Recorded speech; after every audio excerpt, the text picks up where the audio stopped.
Open up the solver and you'll see that it loves defending with King 6. It doesn't matter if we are facing an open, a 3-bet, or even a 4-bet. We consistently see the solver favor King 6 over the stronger King 7 and King 8. But what exactly is so special about the hand? One possible explanation is that King 6 has the ability to cooler ace-X when the board comes deuce 3, 4, 5. The aggressor's range is naturally weighted towards ace-X, so there's no lack of hands to pay us off when we hit the upper end of the straight.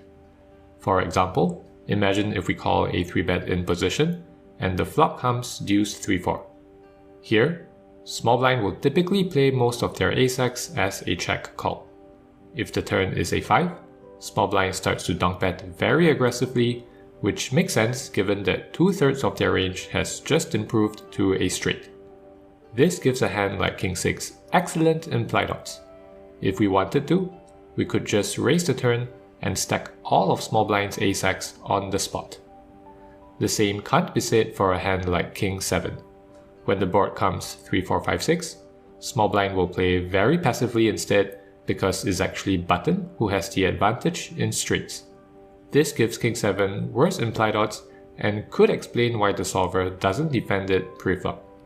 But if having a 6 is so good, why doesn't the solver defend with every single 6x? Let's do a simple experiment where we add a bunch of 6x to button's range. Now, on the same board of deuce 3, 4, 5, we see that small blind is no longer donking as aggressively. In fact, they even start to check fold some ace-X, knowing that they are likely drawing it to a 6. What this shows is that in order for 6x to have good implied odds, 6x cannot be overly represented in our range.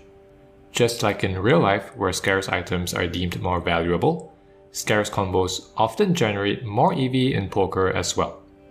So where does that leave us so far? We still want to call some 6x to cooler small blind's ace-X, but we have to be a bit selective about the combos that we choose. Call too many, and our opponent might stop paying us off when we hit our straight.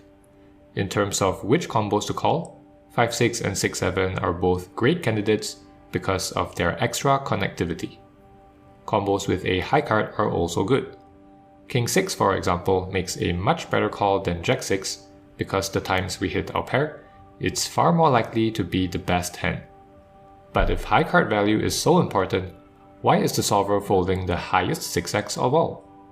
The most obvious answer is that a6 blocks some of the ace-X that it wants to cooler. This reduces our implied odds when the board comes deuce 3, 4, 5 and does affect the EV of our call somewhat. But I think there is a more important reason, one that has to do with the concept of scarcity. If you look at the rest of our calling range, we have way more ace-X compared to king X. This reduces our implied odds the times we hit our ace.